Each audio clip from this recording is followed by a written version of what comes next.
best there was and the best there ever will be. Are you ready? Ici Marc Blondet. Ici l'incroyable Handsome GF. It doesn't matter what your name is. Le Don Juan des pauvres, David. What you gonna do when Hulkamania destroys you? Self-proclaimed legend. What? L'homme au mollet d'acier. What? The Mullet Man, the Mulletator. Vintage depuis 1958. Would you please shut the hell up? Hey yo! Dans une salle. Acknowledge me. Give me a hell yeah.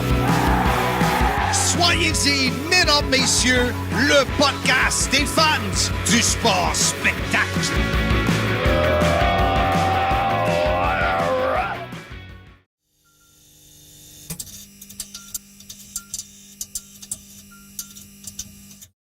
Salut tout le monde, bienvenue au podcast Soyez-y, mesdames, messieurs, votre rendez-vous hebdomadaire pour discuter de lutte professionnelle. Hey, ça n'a pas coupé! J'ai pas pris de chance. Mon nom est Handsome GF, en compagnie, bien évidemment, de Mr. Fun International, Top of the World, The Original, Vintage depuis 1958. Self-proclaimed legend. L'homme au mollet d'acier. Trempé, galvanisé. Pas noir, par exemple. Ouais, j'espère. The Initiator, The Influencer, The Radiator. Ah oui. Mélange-toi pas, là. J'oublie-tu d'autres choses? Et Ben, comme de dirait... dire, ben oui. Hein? Et comme dirait quelqu'un que t'as oublié de te préparer. Non. Et comme dirait Matty Champagne... C'est qui ça, Mathieu Champagne? Quelqu'un qui nous suit, qui nous écoute, qui trouve des fois mes affaires drôles. Des fois. Ben, on le salue, il est sûrement à l'écoute. Ben, exagère pas, être trop drôle. Il disait quoi, Mathieu Champagne? Il disait, il a bien ri quand j'ai expliqué que dans mon livre d'entraînement sur chaise pour seniors, que j'avais trouvé que ça prenait une chaise solide et stable. Il l'a trouvé bien drôle. Eh, bye. C'est pas lui qui disait ça, par contre. C'est Sylvain Grenier qui disait que tous les gros ont de gros mollets. J'ajoute à cette liste sourds, aveugles, séniles,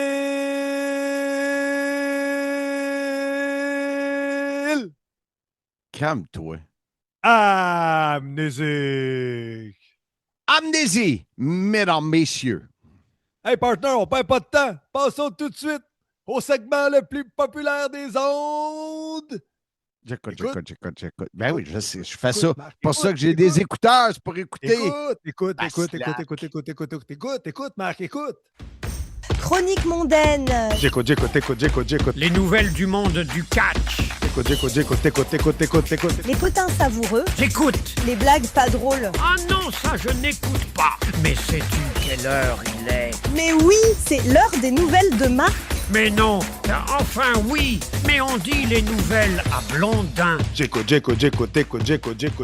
Bon, je suis déjà essoufflé. On commence les nabs, les nouvelles à Blondin, les minabs, comme même les appeler Steve Charrette et Philippe Leclerc. Marc, on commence tout de suite avec le sujet préféré. Là. Les gens veulent savoir. Non, Comment avant, Oui. faut parler de TNA. Tu pars avec ça? Ah oui, on part avec ça parce que les gens n'arrêtent pas de nous demander comment on se sent. Il y a eu une vague d'amour. Je me suis dit, si cette vague d'amour-là, il y a un nombre de personnes que j'ai vues sur les réseaux sociaux dire « Pour moi, c'est terminé TNA », ben, est-ce qu'eux autres l'achetaient, le produit en français? C'est une autre histoire. Oui, bonne question. Marc, comment tu te sens par rapport à ça, toi? Ah, c'est drôle parce que hier, LP ne le savait pas. J'étais chez lui en meeting et OK. il a fait comme « vous n'allez pas à Dallas, tout ça. » Et je lui ai dit « Bon, on travaille même plus pour TNA. » Puis il dit « Comment tu te sens là-dedans? » J'ai été surpris que ça me fasse tant de... Ça m'a chamboulé. Ça m'a... Ouais. m'attendais pas à ça parce qu'il reste que ça fait. On entrait dans notre 5e année. Ouais. C'est 4 fois par année. C'est compliqué, mais habituellement, c'est le fun. Je repense même à Dallas l'année passée. Je repense à New York avec mon épouse, ta famille. LA, Chicago. C'était des beaux moments, des beaux voyages. Combien de fois je t'ai vu dormir à l'aéroport? Nashville, qui était le premier. Ouais. Combien de fois je t'ai sorti sur mes épaules parce que t'étais sous des bars et tout ça. Ça, tu rêvais parce que t'étais couché, mais j'étais dans un bar, mais toi, tu dormais. C'est ça. Je t'ai sauvé combien de fois, des bagarres et tout ça. Mais en tout cas, ça a été des beaux voyages, mais à un moment donné, tu sais, quand quelque chose n'aboutit pas, c'était un peu comment je me sentais. J'étais déçu qu'on retourne à Dallas. J'étais déçu qu'on n'ait pas été capable d'atteindre nos objectifs pour payer nos dépenses. Toi, tu me dis, regarde, on peut même mettre notre salaire. Là, les prix de billets ont augmenté. D'ailleurs, je suis en train d'essayer de booker Steve Macklin pour son billet d'avion. Et c'est pas évident. C'est incroyable comment c'est cher. Fait que, tu sais, il y avait plein d'affaires qu'il faisait et celui qui a tout créé ce chaos-là, qui est le nouveau Cap d'Espoirin, qui est celui qui vit maintenant à Cap Espoir en Gaspésie, la légende vivante Jean-François Kelly, qui dit salut, sûrement l'écoute. Oui, c'est sûr qu'il écoute. Ça serait temps que vous le fassiez à distance, comme tout le monde le fait à travers le monde, pour voir si ça va fonctionner. Puis, c'est une bonne idée, puis ça ne me tente pas d'aller à Dallas. Fait que, et voilà que. Pas aller à Dallas, partner. Et voilà que vendredi dernier, c'est pour ça que j'ai fait la vidéo, parce que c'est arrivé le lendemain qu'on a enregistré, toi et moi. Ouais, alors, on a reçu un courriel disant que c'était terminé. Et ça a fait qu'on s'est posé plein de questions, mais le plus de questions qui restent non résolues, c'est que le lendemain, samedi matin, je reçois un courriel de notre ami M. Silva, le président, qui me dit « Merci pour le suivi, Marc, et on espère te voir lors du prochain événement. » J'ai fait comme « Hein? WTF. » Fait qu'on ne sait pas trop. Là, j'ai suivi tes conseils, c'est rare. J'ai suivi tes conseils et on s'est dit cette semaine, ils ont justement ce soir, on est jeudi, au moment d'enregistrement. Ce soir, c'est leur premier live sur AMC, American Motors Canada. C'était ça, AMC, American Motors? Je pense pas que ça soit ça l'acronyme du poste en anglais, mais bravo, Marc. Et fait qu'on va les laisser passer Rébellion. Mais ce qui est aussi drôle, Genesis, pardon. Mais ce qui est aussi drôle, c'est que les gens peuvent commander l'événement français. Oui. Et il n'y aura pas d'événement français. Exactement. J'ai hâte de voir. Là on est le lendemain. Là, vous écoutez ça le dimanche. Donc, l'événement était hier. Donc, nos gens qui nous écoutent dans les Europes, ceux qui l'ont commandé pour nous écouter, mais vous pouvez leur envoyer un petit message à TNA en disant « Hey, c'est dommage, l'option en français, moi, je l'ai acheté parce que j'aimais Marc et Handsome GF. » Mais à suivre, moi, je tourne la page. Pour pas avoir de la page! Un avion déchire le soir. Tu vas me faire chanter, Tourne Marc. la page! Mais, tu sais, je m'attends à rien. Je me dis que c'est terminé. Après le courriel qu'on a reçu, que tu as lu là, dans ta petite vidéo, Dan Rael m'a appelé. Parlé une bonne quinzaine de minutes avec Dan. On s'est texté après. Tu sais, on était apprécié là-bas. Là, c'est ça qui est. C'est pas un congédiement dans le sens qu'on n'était pas bon et on n'était pas apprécié. C'est des coupures budgétaires. À voir pour le prochain, qu'est-ce qui pourrait arriver. Mais tu sais, avec le courriel de Carlos Silva, est-ce que ça va être à repenser qu'est-ce qu'ils veulent faire avec ça? Mais c'est bien dommage. J'aurais aimé ça le vivre live, là, Genesis, pour l'après AMC qui commençait là, les Impact Live, mais en tout cas, qui vivra verra. Et ça, c'était cochon. Oui, puis c'est un producteur haut placé à TNA Wrestling, Georges Vera, on le salue. Qui lui n'est pas un cochon. Non. Parce qu'il y a du monde qui pense que je suis langue sale. Hey, moi, on n'en rajoutera pas, là, c'est un jour. Mais dans le monde de la lutte, Marc, il ne faut jamais dire jamais. C'est sûr. On ne sait jamais ce qui peut arriver. Tu sais, notre ami David Jouan. Luc Tanzania! Non, Marc! C'est le Don Juan des pauvres! C'est une rime. David Jouan, Don Juan. Et parlant de rime, j'avais tellement hâte. T'es prêt? Non. L'entraînement sur chaise. Faut pas que ça niaise. Arrête de te sentir à l'aise. Sûrement mieux que juste couper la mayonnaise. Espèce de gros balèze. Mais, Hey! Marc. Hey! Langue sale! Hey, je veux terminer là-dessus ce que j'allais dire sur David. David nous a écrit en disant j'espère qu'ils font pas ça pour vous tasser, pour mettre d'autres commentateurs francophones. Puis la petite histoire, là, c'est que si on va à Darlus, on le fait le show. Fait que tu sais, il n'y a pas de question de vouloir nous tasser. Là. Moi, je pense pas que c'est là qu'on s'en va parce que si on. Moi, je suis convaincu que c'est pas ça. Mais non. Ma chambre d'hôtel était réservée. J'étais en contact avec Ingrid de TNA qui avait réservé notre chambre. Fait que tu sais, c'est pas. Il n'y a pas la piste de nous tasser. Donc, à voir dans le futur, s'ils ont du français, est-ce qu'ils vont penser à nous? Je le souhaite, mais c'est une belle histoire, Marc. On a eu une belle run. Ça me fait de la peine. J'étais bien, bien nostalgique quand j'ai eu. J'étais pas mal à l'envers. J'ai mal dormi le vendredi soir. Tu sais, moi, c'est un peu ce qui me garde connecté à la lutte pas mal. Ben oui. Je lutte beaucoup moins. Tu luttes. Heureusement, on fait les podcasts ensemble. Ben, je lutte quand tu me bookes, mais tu sais, si tu veux quelqu'un qui vole le show, tu me bookes. Il y a des fois, tu me bookes pas, mais ça, c'est une autre histoire, Marc. Ça t'appartient. C'est ta fédération. Mais tout ça pour dire que... Parlant de ça, tu vas-tu lutter pour d'autres fédérations? Tu vas-tu refaire des runs ou t'attends juste de lutter contre les grosses vedettes? J'attends juste que lutter contre les grosses vedettes, je pense. Bon, des matchs spéciaux. J'ai moins d'intérêt qu'avant pour lutter. Je me garde en forme. C'est pas un problème. Ouais, mais ça n'a pas rapport. C'est important. Regarde, moi, je lutte pas puis je me garde en forme. Ben oui, mais t'as pas commencé l'entraînement de chaise. Justement, Marc, là, on a fini TNA. Je sais pas juste si tu te dire, juste avant de sauter là-dessus, c'est drôle quand tu dis, tu sais, dans le monde de la lutte, il ne faut jamais dire jamais. Puis, c'est Jocelyn Brun. Jocelyn Brun. Sûrement l'écoute. Le fugitif radoteux. Je reviens là-dessus tantôt. Qui me dit pourquoi tu ne communiques pas avec le gars de Maple Leaf Wrestling, tu sais? Ouais. Et hier, tu as vu ça passer sur les réseaux sociaux, mercredi, que Scott D'Amore était devenu, avec One Fall Wrestling, responsable de la télé et tout ça. J'ai pas vu ça. Non. Je connais pas. Ça dit-tu de quoi, One Fall Wrestling? Pas du tout. Jamais entendu ça. J'ai jamais entendu parler de ça, mais qui serait vice-président pour la télé, tout ça. Fait que j'ai fait comme incroyable. Tu sais, c'est comme un message, là, mais je connais pas ça. Fait que je dis pas qu'on va aller travailler pour eux autres, mais tu sais, c'est des choses qui arrivent que tu vois dans des moments où il y a des opportunités. Mais je n'ai pas écrit encore. Serais-tu tenté d'envoyer un message à Scott? Ben, je voulais prendre le temps. Hier, j'étais sur la route toute la journée, savoir c'est quoi ce que tu es en train de faire directement au moment où on se parle. Tu es en train de vérifier c'est quoi One Fall Wrestling. Mais selon, si tu me dis que c'est quelque chose d'intéressant, je pourrais.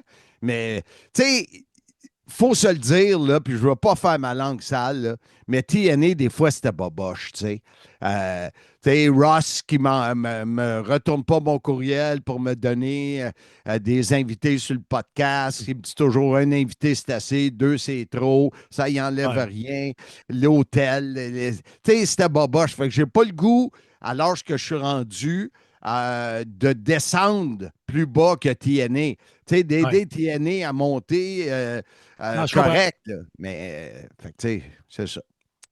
Fait que là, as-tu trouvé de quoi sur One Fall? Oui, mais après, là, je vais aller fouiller, on pourra s'en reparler. Là. Okay. Je ne vais pas déroger du podcast. Là. Il est très très chargé. Puis là, on m'amène depuis un petit bout. Et là, Marc, on tombe, là, la fenêtre TNA est terminée. Merci pour les belles années. Comme je t'ai dit en privé, merci beaucoup de m'avoir amené dans cette aventure-là.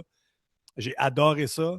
Je me suis impliqué, je me suis donné le plus possible. Puis j'ai eu bien du fun à le faire. C'est un volet de la lutte que tout le monde me disait que je devrais être bon. Puis je pense que j'ai été pas pire. Puis à tes côtés, c'était un fit naturel. On a eu bien du fun. On a eu la chance d'avoir des matchs extraordinaires à présenter dans les 5 ans. Donc, non, merci beaucoup, Marc. Peut-être à une autre fois, si Dieu le veut. Comment il dit ça? À la prochaine. Mais ce que les gens réalisent, c'est que je suis un visionnaire. Fait que quand je t'ai vu, quand on a fait des promos pour la TOW, dans le temps que tu avais des beaux cheveux bouclés et que tu en avais moins sur le front. Plus sur le front. Ah oui, tu en avais plus sur le front. C'est Oui. d'en avoir moins, là, on parle de chauve. Là. Mais non, j'avais une bonne vision. Puis c'est drôle parce que hier, j'en parlais avec LP. Quand on a fait les premiers ici chez moi, puis qu'il m'écrivait pour régler le problème de son, pendant que je décrivais, je disais LP, Ansem, il commençait, il ne pouvait pas prendre la balle puis décrire, puis le temps que moi je règle le problème, il venait de commencer, il n'y avait pas cette aise-là qu'aujourd'hui. C'est ça, hier, en même temps, en discutant avec LP de À la carte, là, j'ai réalisé comment tu as cheminé là, dans ces 4 années-là. Vraiment. Tu es devenu bon, là, tu sais. Ah, mais je ne l'ai jamais fait. Les gens peuvent penser que c'est facile de faire ce qu'on fait, mais ça ne l'est pas. Il faut être préparé, il faut avoir de la répartie, il faut être capable d'improviser, il faut être capable de remplir les blancs, il faut être capable de compter les bonnes histoires. Puis moi, j'avais le volet analyste et ancien lutteur. Donc, on essayait d'amener ça. Quand un lutteur travaillait la jambe, on disait ça, c'est scientifique, c'est bon, il travaille la jambe pour amener à telle chose sa prise de finition. Fait que, tu sais, c'était vraiment de rentrer dans le bain. Puis là, les derniers, là, ça coulait, là, c'était facile. Là. On s'en comptait des peurs, puis on était rendu à l'aise. C'est comme. Ouais. On faisait 5 heures d'auto, mais le 5 heures d'auto, c'était la même chose de 3-4 heures de show qu'on faisait. Là, on était rendu rodé. Mais il y a deux choses. Premièrement, il y a quelque chose que je veux te dire qui n'est pas correct. C'est pas vrai. C'est quand tu dis on était dans le bain, la plupart des places, c'était rien que des douches. Il n'y a pas de vin. Là. Et quand tu as dit que ça prenait de la repartie, ben, les gens de TNA doivent dire ça. Hey, les gars du Québec sont repartis.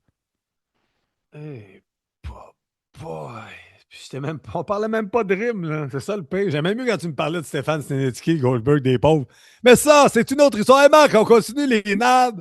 Et là, on tombe vraiment dans les minables. Déception, tu as brisé ta promesse et tu n'as pas encore débuté l'entraînement sur chaise pour senior. Jazz, m'a demandé hier. Mais Jazz, ton épouse, on la salue, elle est sûrement à l'écoute. Sûrement. Comment ça va l'entraînement de chaise? J'ai promis. J'ai dit, il me reste ce matin en parlant de jeudi matin pour le faire. Hey, parole. Ouais, j'ai pas été capable ce de matin, tenir parole. après l'enregistrement? Pourquoi non, tu fais pas avant. Après, je m'entraîne. Je pourrais peut-être, selon le timing, mais là, encore de la neige. Il faut que j'aille pelleter, il faut que j'aille à l'entrepôt, plein d'affaires. Mais écoute, je pense être capable pour le prochain épisode. Là. Puis, toi, tu peux m'aider. Il y a deux choses. Il faut que je te parle en privé. J'ai besoin d'un conseil d'homme. Donc, premier exercice, on va soulever les pointes de pied. Allez, 1, 2, 3. Là, de quoi tu voulais me parler sur le podcast? Je voulais te parler. Hier matin, je pesais 192. OK? Je me suis entraîné. J'ai bu beaucoup d'eau. J'ai fait beaucoup de pas dans ma journée. J'ai mangé dans un petit restaurant vietnamien au quartier 10-30, une soupe avec un petit pokéball et j'ai pris un souper chez LP, pas de sauce et j'ai pris 3 livres. Comment je peux prendre 3 livres dans une journée en m'entraînant, buvant de l'eau, bougeant, puis j'ai pas pris de dessert, je comprends pas. 3 livres. Tu t'es pesé à jeun ce matin? Ouais. Avant d'aller lire un livre ou après? Avant et après. Après, j'étais plus pesant. Encore. Spécial, mais tu sais, des fois, c'est pas la balance, c'est plus le miroir que tu vois. Donc, tu sais, si tu es à une étape que tu construis du muscle, c'est là que peut-être que, tu sais, des fois, la balance, ça joue des tours. De dire, je vais être absolument en bas de temps. Tu sais, toi, tu vises beaucoup le 190 livres, mais si un 192, 193 pour toi, puis tu le vois physiquement, tu vois que tu brûles du gras, puis tu construis du muscle. Là, ça va peut-être arriver avec l'entraînement de chaise, parce que là, si tu construis ta musculature et tu prends de la masse musculaire, tu vas prendre du poids. Mais ça ne veut pas dire que ce que tu vois dans le miroir, tu dépéris. Ce n'est pas nécessairement une question de chiffre. Mais c'est peut-être ça, tu as peut-être bâti du muscle, ou c'est peut-être que ton corps en a gardé plus, ou il y a bien des facteurs, mais la meilleure chose, c'est de regarder dans le miroir et de dire est-ce que je m'améliore ou pas? À chaque fois que je fais ça, je fais le saut. Ah! Ah, c'est moi. Veux-tu donner ton adresse où les gens peuvent t'écrire pour les conseils santé? Oui. Vous pouvez m'écrire au thehandsomegf@gmail.com. Conseils santé, conseils entraînement, conseils nutrition. Mais parlant de nutrition, jeûne intermittent, il arrive quoi avec ça? Ah, fini depuis longtemps, ça. Puis ça avait bien fonctionné. Hein? Combien de Ouais. temps t'as fait ça, ce gène-là? 2 ans et demi, puis j'ai pris 14 livres. Wow! Je le conseille. Hey, ça finira jamais, ces minables-là. Entraînement de chaise, donc, à suivre. Ouais. Piano, on en parlait. Hier, tu étais pour un live à la carte chez LP à Mont-Saint-Hilaire. Oui, Et on a eu fait. Daniel. Oui. Oui, la table VIP. J'ai vu ça, la roue tourner. J'étais là live, moi aussi. Ah, cool, je t'ai pas vu. Ben, c'est Ah ouais? LP qui filmait, donc c'est lui qui voyait. Il Mais expliquait avant, là. Tu faisais ton fin finaux, là, tu expliquais, je sais plus trop, là, le mystère de la vie, là, juste avant de tourner la roue. Là, maudit, je m'étais pris une note. je suis amnésique. C'est sûr, tu t'en souviens pas, même là. Ton amnésie contagieuse, je m'en souviens pas. Tout ça pour dire qu'après, tu as tourné la roue, puis c'était qui a gagné? Le gars qui avait juste une participation. Ben oui, Gilles Hamelin, que j'avais rencontré, qui était venu nous voir au Slam Fest à Montréal en septembre dernier, et qui avait gagné d'ailleurs une table VIP, mais à la dernière minute, il n'a pas été capable d'organiser son groupe. Puis là, ben, il gagne une deuxième fois et là, il a plus d'1 mois pour s'organiser. Mais tous ceux qui ont acheté des cartes de lutte, vous restez dans le chapeau vos noms. On continue, il en reste 4 à faire, 4 live, un par semaine, 3-4 pour 20 $. Et vous pouvez gagner cette table, une autre table VIP. Oui, une deuxième. Dans le fond, à la carte, il y a 3 tables VIP. 2 qu'on fait tirer et une que c'est le CA à la carte qui prend place là-bas avec d'autres invités de la région là-bas. LP va peut-être m'inviter à sa table, étant donné que je ne suis pas sur le spectacle, là, je pourrais être dans son CA. Ouais, mais lui, les 99,9 chances que je vais être là puis que la personne n'est pas là.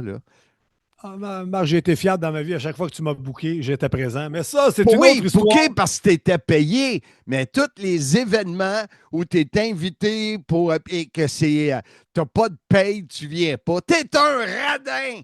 Paye, Blondin, hey, Handsome Ah GF, oui, là. moi t'inviter à souper, va te payer en plus. Hey, m'invite même pas à souper. Tu m'as fait gagner, j'ai gagné un certificat cadeau que tu as dépensé avec ta blonde au lieu de me Non, j'ai le pas donner. dépensé encore, il est ici, là. On Montre-moi l'a, Marc, on vous attend. Montre-moi-les. Ben, je vais aller chercher dans le tiroir, là-bas. Hey, on continue, le chercher. on va manquer de temps. On va manquer de temps. C'est ça. Hey, je continue, donc. Le gagnant de la carte, on parlera de Semania après. Je vais me parler de Devon McNichols, Hannibal, son match contre PCO et Sly. C'est quoi cette histoire-là? Ben, je sais pas si tu as vu, j'ai été invité à son podcast, Hannibal TV. J'ai vu ça, mais j'ai vu l'image, j'ai pas entendu le son. OK. C'est parfait. C'est parfait. C'est mieux de même. Puis c'était une entrevue, j'ai trouvé très sympathique. C'était le fun. Ils m'ont posé plein de questions.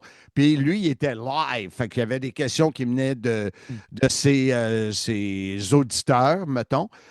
Et après, j'ai dit, j'ai accepté l'invitation à condition que tu m'envoies le fameux combat où j'étais arbitre à Hawkesbury, le match entre PCO et Sly. Fait qu'il me l'a envoyé. Je te l'ai même envoyé, tu ne l'as pas regardé. Envoyé ça où? Ben, il me semble sur Messenger.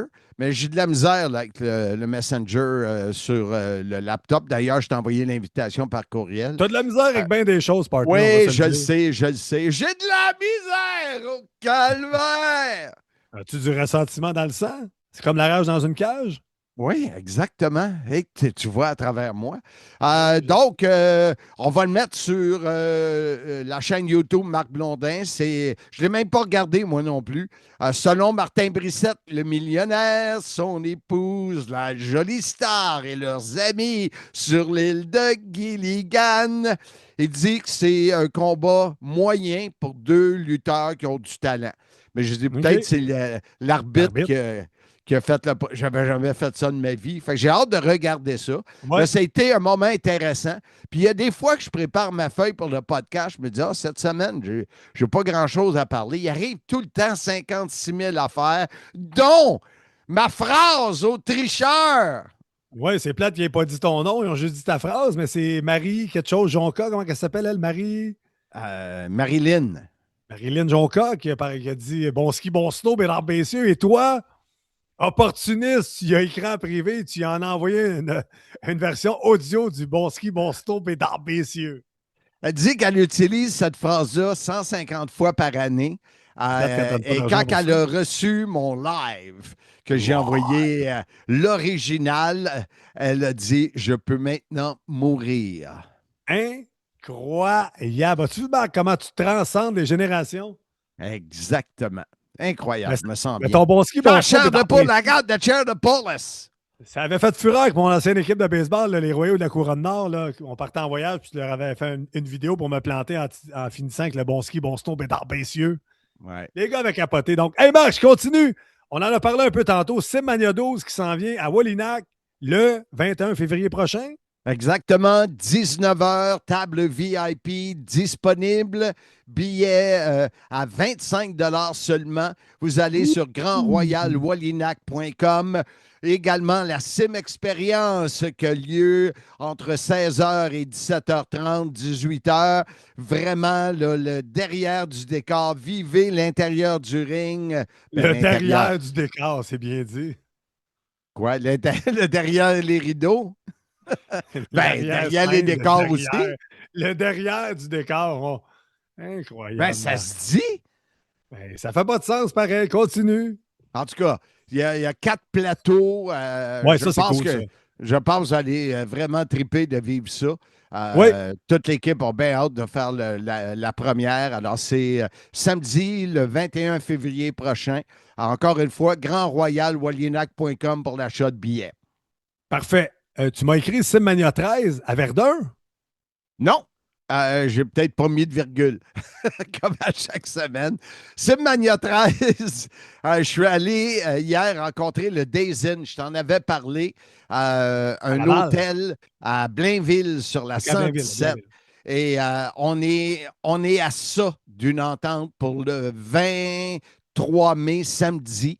Et avec LP à la carte, on tente de faire 2 événements en un salon de cartes collectionneurs le jour et le spectacle de lutte le soir au Days Inn. Okay. On en a discuté hier, mais le 23 mai, là, je vais... Et mon booker en chef ne sera pas là, ne pourra pas participer parce qu'il se fait déjà un show à Sainte-Martine. Alors, je vais voler de mes propres ailes comme booker en chef. Alors, intéressant, mais je vous confirme ça la semaine prochaine. À suivre. Et là, Verdun? Oui, Verdun, mais j'ai contacté M.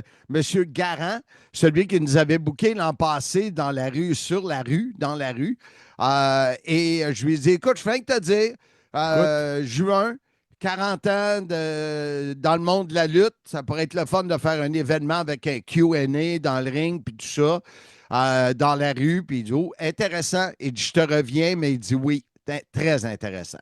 Donc, à suivre! Et tant qu'à parler de ça, j'ai envoyé un autre courriel à celle qui est plus dure à rejoindre que le pape Léon. La mairesse, Marie-Hélène Demers, mairesse. Exactement. Pas eu de réponse. Pas eu de réponse. J'ai écrit à son chum qui m'a dit, je suis vraiment surpris que tu n'aies pas eu de réponse. Je ne comprends pas. On veut que l'événement ait lieu en 2026. Je te reviens bientôt.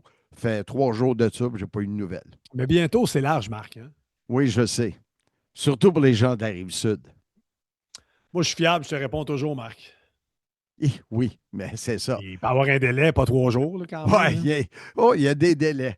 Mais ça, c'est une autre histoire. De jour aussi. Au prix que tu me payes, là, je ne vais pas lâcher ma job de jour. Mais ça, c'est une autre histoire. Les gens sont impressionnés que j'aie doublé ton salaire.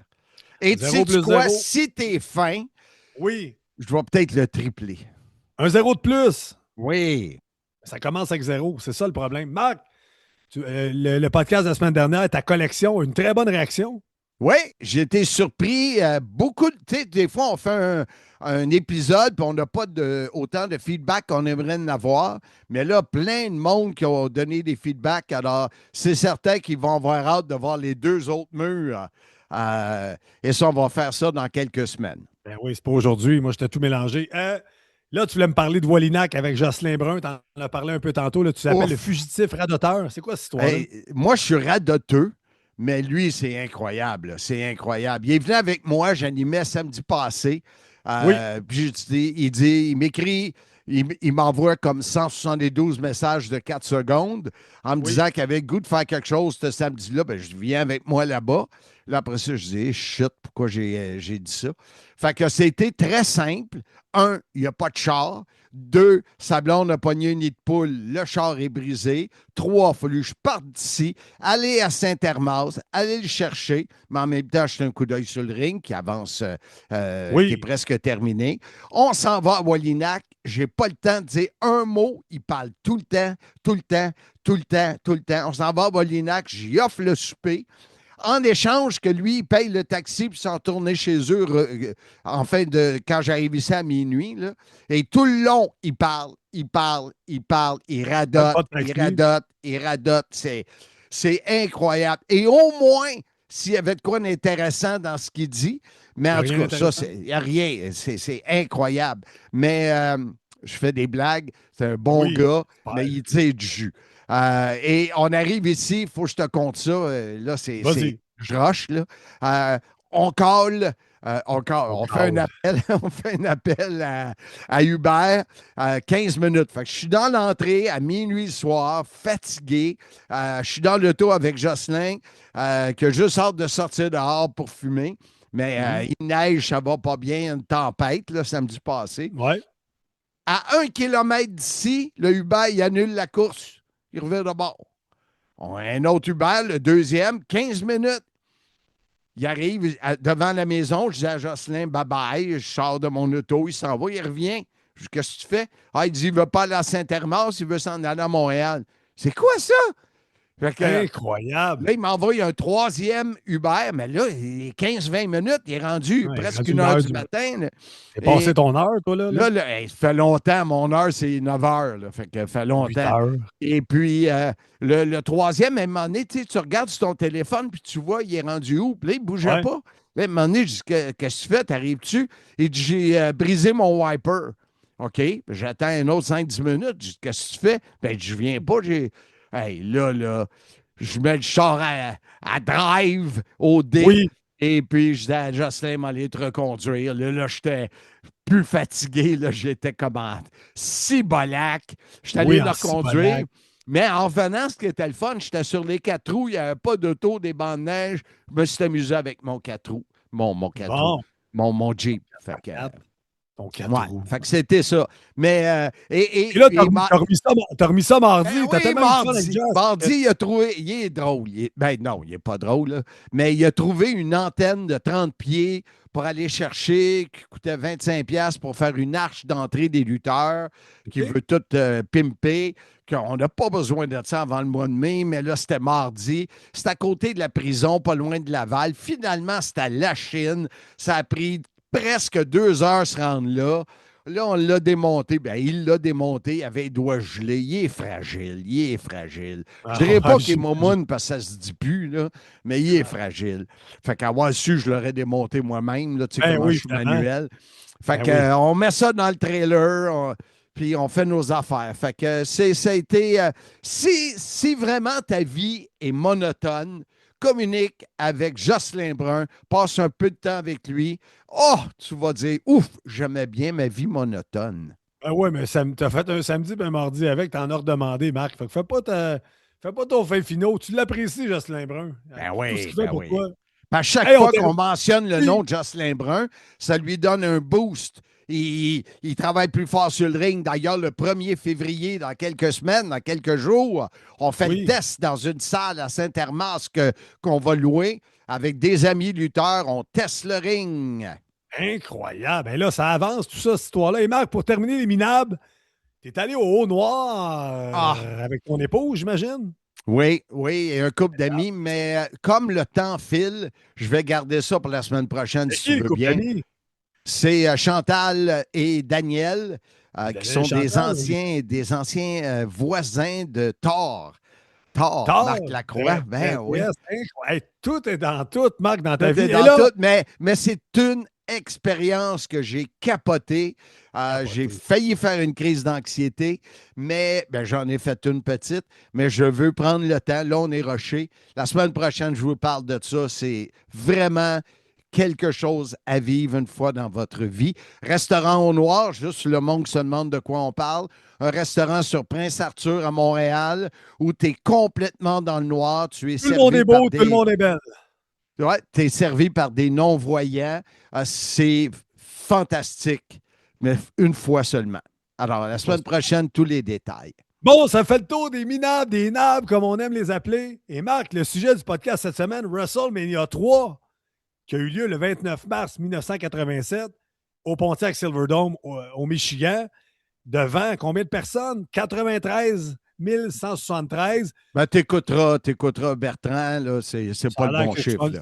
Plus 78 000, mais ça, c'est une autre soir. Et là, toi, tu t'en rappelles pas, donc on a fait appel à des invités de Marc, sans faire de mauvais jeu de mots. On ne voulait pas parler de ce WrestleMania-là. C'est que, selon David Jouan, le Casanova des pauvres! Non, Marc, c'est le Don Juan des pauvres. C'est une rime. David Jouan, Don Juan.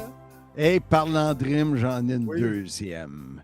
Oh, j'ai travaillé fort. L'entraînement pour senior. Je me sens dans un tout autre décor. Une cerveza, por favor. Je sais, ça n'a aucun rapport. Le problème, c'est que des fois, tu manges comme un porc. Oh, oh, oh! Excellent salle. Hey, on est rendu ailleurs. Là. Après le multiverse, là, on fait des rimes. Incroyable. Le podcast, là, on est ailleurs. Hey, parlant de rimes, j'ai vu Stav Snenitsky. Le Goldberg des pauvres, comment il va depuis Mac Côte-Saint-Louis? 100 livres de perdu. De quelle façon? L'estomac broché, là, c'est ça que tu m'avais compté, non? Ouais, je ne sais pas trop de quelle façon, là, mais il a perdu 100 livres. C'est incroyable.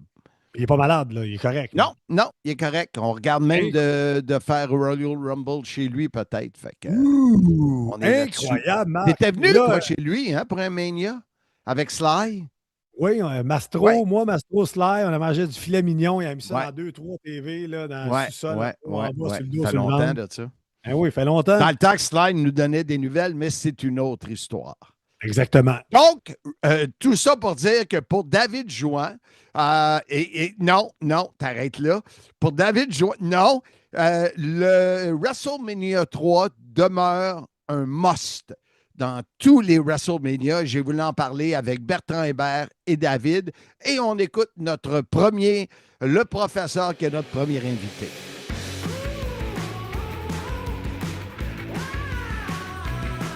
Mesdames, messieurs, on est content de recevoir nul autre que Bertrand Hébert. Il y a eu l'agent fait, la farce.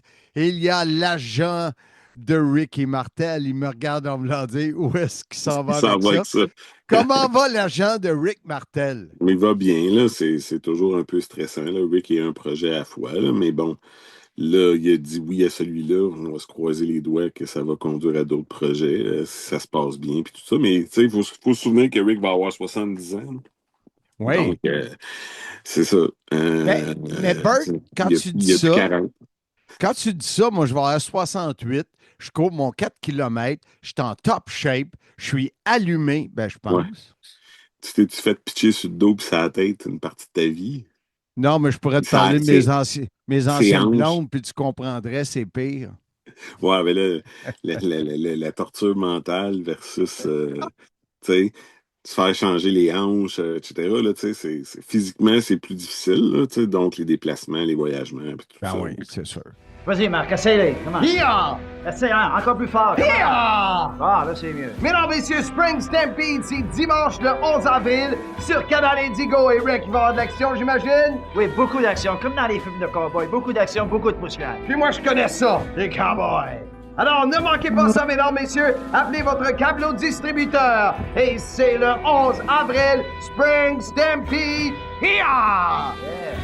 David Jouan, le Casanova des pauvres, m'a dit que selon lui, WrestleMania 3 était un must et que ça demeure, après tant de WrestleMania, celui qui a été la base, la fondation de ce qu'est WrestleMania aujourd'hui.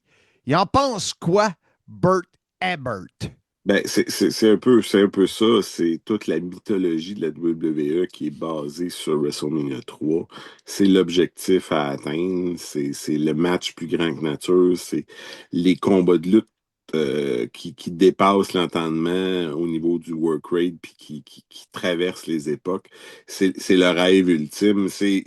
Moi, je compare un peu WrestleMania 3 à Homère avec l'Iliade et l'Odyssée, qui sont des histoires des dieux grecs, de la bataille de Troie, etc., qui ont traversé les époques. Il y a eu des films puis des histoires racontées des poèmes d'Homère, Iliade et Odyssée. Jusqu'à aujourd'hui, Christopher Nolan va faire son prochain film, ça va être l'Odyssée. Il a fait Batman, là, il fait l'Odyssée. WrestleMania 3, c'est l'équivalent de la mythologie de la WWE.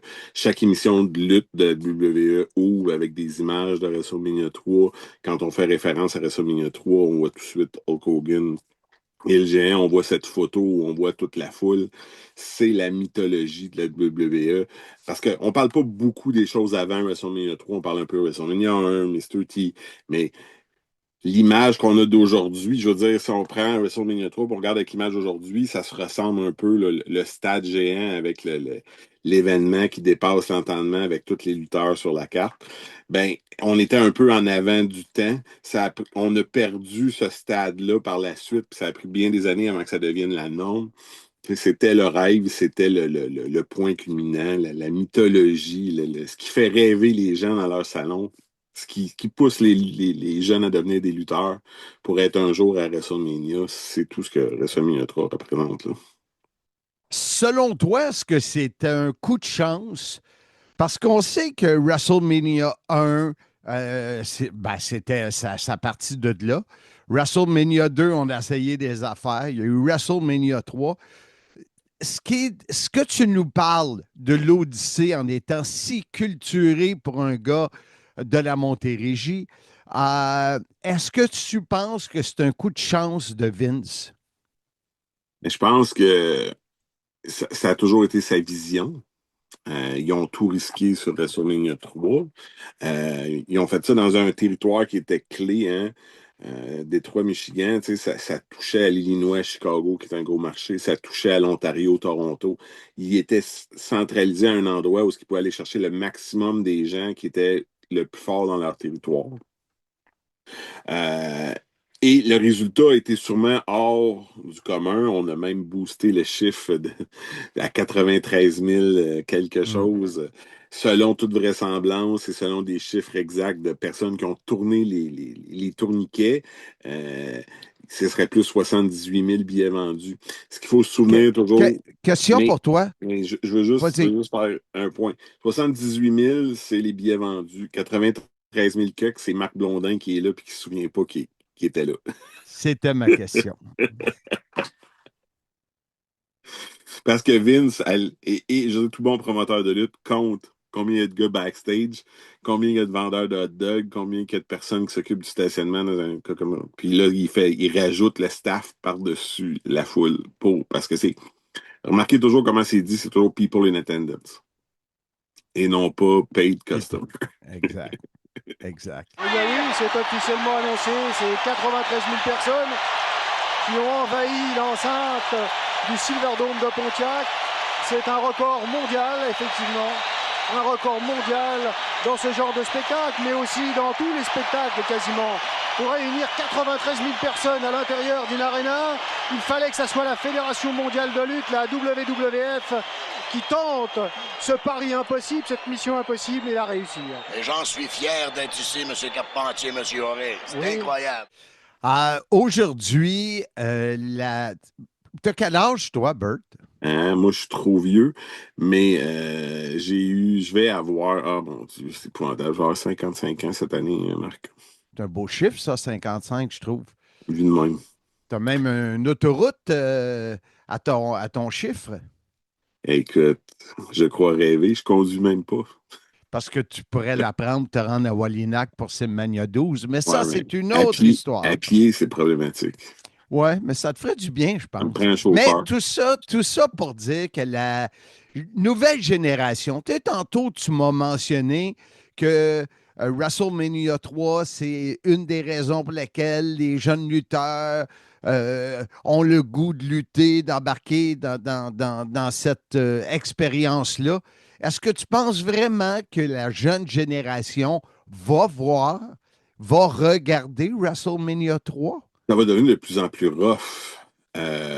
C'est pour ça que ça devient presque mythologique, parce que tout le monde va en avoir entendu parler, puis les gens vont avoir vu Macho Man contre Ricky Steamboat, puis Hogan Andre, puis ils n'auront pas vu le reste de la carte nécessairement, parce que ça va être remplacé probablement pour les plus jeunes, peut-être par un WrestleMania 17, qui était le retour en stade, qui était un énorme show après le rachat de la WCW.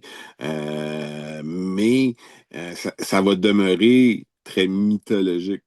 Quand je parle de mythologie, c'est justement, personne, on ne sait plus si c'était vrai ou c'est pas vrai. Qu'est-ce qui était vrai, qu'est-ce qui était pas vrai, parce que dans l'histoire de l'Iliade et l'Odyssée, il y a les dieux grecs, Poséidon, Poséidon, il y a des personnages fantastiques là-dedans. Il n'y a pas un Zeus là-dedans? Oui, Qui a exactement. déjà affronté Hogan? Ben voilà, les deux viennent se rencontrer, hein. Il y a des liens à faire avec tout ça. Ultimement, ça demeure cette espèce d'image qu'on a de la lutte. Chaque émission de lutte rouvre avec des images d'André puis de Hogan à WrestleMania. Et c'est pas un choix anodin. Ça fait partie de. On en parle beaucoup dans le livre sur le géant ferré, que toute la mythologie de la WWF s'est basée sur cette rivalité-là à la base, qui va lancer non seulement le WrestleMania 3, mais ça va lancer SummerSlam, ça va lancer le Survivor Series, ça va lancer le Royal Rumble aussi. Donc, c'est un moment important dans le temps. Et comme il y avait déjà eu des rivalités, il y a eu une espèce de reset à WrestleMania 3, selon moi, où tout ce qui s'est passé avant WrestleMania 3 n'est pas aussi important que ce point-là dans le temps. Et oui, je pense que ce que ça a aussi bien réussi, c'est une forme d'accident, puis une forme de manipulation de l'histoire par le gagnant de la guerre. Mais ils ont manipulé ce point-là dans le temps comme étant vraiment quelque chose d'important puis de magique. Parce que c'est sûr, Steamboat Savage a relativement bien vieilli. Ça reste un match qui est très formulatique quand on sait qu'ils ont tout écrit d'avance, les moves, puis que tu vas faire les moves aujourd'hui. C'est un match qui a quand même pris une certaine lenteur, quant à moi, là. Par contre, le main event qui était insupportable à l'époque dans sa lenteur puis tout, on peut mieux apprécier, je pense, aujourd'hui le combat titanesque que les deux hommes se livraient. Quand on connaît en plus que André avait une condition de santé, que c'était à peine s'il pouvait réussir à être là, puis qu'après ça, il allait se faire opérer sans savoir s'il pourrait revenir. Ça donne une toute autre dimension à la chose. Et au niveau business, c'est eux autres qui ont rempli le stade. C'est ce match-là qui a rempli le stade. Le build-up de ce match-là, on en a déjà parlé, je pense, est magistral. Donc, c'est vraiment des moments importants. Puis, il y a d'autres choses sur ce spectacle-là que ces deux matchs-là. Il y a la retraite de Roddy Piper. Il y a tout. Puis, tous les gars étaient là. Je veux dire, c'est des matchs qui sont souvent très courts, plus ou moins bons, dans certains cas. Mais c'est tous des matchs qui avaient une histoire derrière eux, ou presque. Et pour les gars qui étaient là, ils n'avaient jamais vu ça, un stade comme ça, plein comme ça. Fait que ça rajoute à toute la mythologie. Hein. On vient à qui... C'est les gars de cette époque-là qui ont eu le plus d'yeux sur eux autres par la télévision. C'est ces gars-là qui ont vécu ce moment-là pour la première fois puis qui en parlent encore avec des étoiles dans les yeux, là. Pour eux autres, c'est un fleuron d'avoir été sur cette carte-là, là, de Raymond Rougeau à Jake Roberts, en passant par Coco Beware puis Honky Tonk Man. Là, tout le monde est fier d'avoir été sur cette carte-là, là, parce que ils n'avaient jamais vu ça. Puis ils ont, dans la plupart des cas, ils n'ont jamais revu une telle foule par la suite. Je discute des fois avec des personnes qui ne sont pas des fans de lutte. Et à un moment donné, WrestleMania 3, si ça vient sur la discussion, il vient toujours à me dire hey, c'était la première fois que le géant s'était fait body slammer. Alors qu'on. Alors qu'on sait qu'ils se sont affrontés avant, c'est lorsque tu parles de manipulation de l'information, c'est un peu ça aussi. Projection dans les cordes. Il a manqué ce coup de pied. Il tombe. Jean Ferré tombe pour la première fois. Pour la première fois, il tombe. Oui. Il a été sonné sur la vitesse du coup de poing. Oui. Le coup d'avant-bras. Et là, il ne peut pas se relever. C'est la réaction. 93 000 personnes qui encouragent le champion du monde. Là, voilà, il se réveille comme à son habitude. Pendant que Jean Ferré essaye de récupérer. Il a été sonné littéralement. Et c'est là qu'il devrait en profiter pour essayer de le qu'il arrête de vouloir l'assentiment du public. Et voilà, et là, il le soulève. Il le soulève.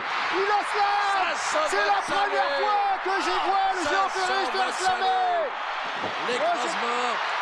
Et ça va être la victoire. Il le couvre. Non. Parce que l'arbitre a compté 3. Oui. Il a compté 3, l'arbitre. 2, il a compté. Non. Et il a compté 2 ou 3, on n'a pas vu. Je ne sais pas. Alors le champion reste Hulk Hogan. Hulk Hogan reste le champion. Il vient de battre Jean Ferré avec un enfourchement. Alors il faut quand même reconnaître que le champion du monde est un homme capable. Il l'a soulevé à bout de bras, il l'a écrasé. Et c'est ce que j'avais mentionné dans un de mes rapports, que si jamais il était capable de le soulever, c'était fini de Jean Ferré. 525 livres à bout de bras. Et c'est la victoire du champion du monde, Hulk Hogan. Là, on sait pourquoi qu'il y a tant de personnes qui le suivent toujours. Exactement, manipuler l'information, choisir l'information, en faire un point dans le temps que tout le monde connaît, tout le monde a entendu parler. Puis si tu fais pas tes propres recherches ou si tu n'étais pas fan avant, ben pour toi, c'est la vérité, puis c'est tout. Je pense qu'il y a une phrase où il dit que tout ce qui se dit à la télé fait partie de l'histoire ou fait partie du work, là, si on veut reprendre la terminologie de business. Par conséquent, ben, quand il raconte cette histoire-là à la télé, il se donne pas la mission de la raconter de manière historique, mais bien de façon mythologique. Si on dit à la plus jeune génération, exemple, je sais pas moi, les 40 ans et moins, allez visionner au complet WrestleMania 3, ils vont trouver ça comment? Moi, je vous dirais même, essayer de demander à David Jouin de vous sortir la version française avec Guy Horry, Édouard Carpentier, Frenchy Martin. David Jouin. Le chose, là, le Casanova des pauvres. Tu peux juste dire le gars de la France. Ah, OK. C'est parce que je voulais setuper son soundbite, là. OK. Mais il y a même pour la finale, il y a Bollet qui est là pour les gens de l'Europe, qui fait les commentaires avec Horry, Frenchy et Édouard. Bollet?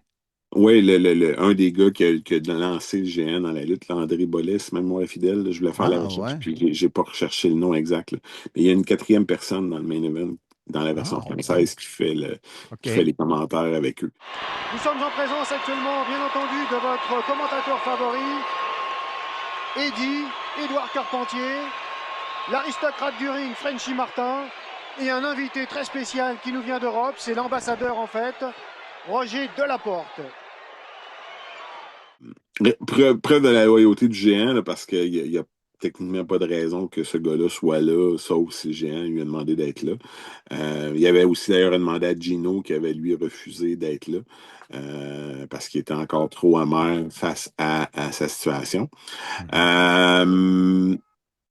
Puis, c'est ça. La question était, est-ce que les jeunes... C'est un événement. Je pense qu'ils devraient le regarder puis même en anglais, les commentaires sont spéciaux aussi avec Jesse Ventura, puis tout ça. C'est différent, c'est totalement différent de ce que les gens sont habitués aujourd'hui. Je trouve, on en a parlé pour Saturday Night Main Event, je trouve que le produit est très sanitisé, très pareil, très identique. On a de la misère à faire la différence d'une salle à l'autre. Les matchs sont très aussi bâtis sur le même concept tout le temps.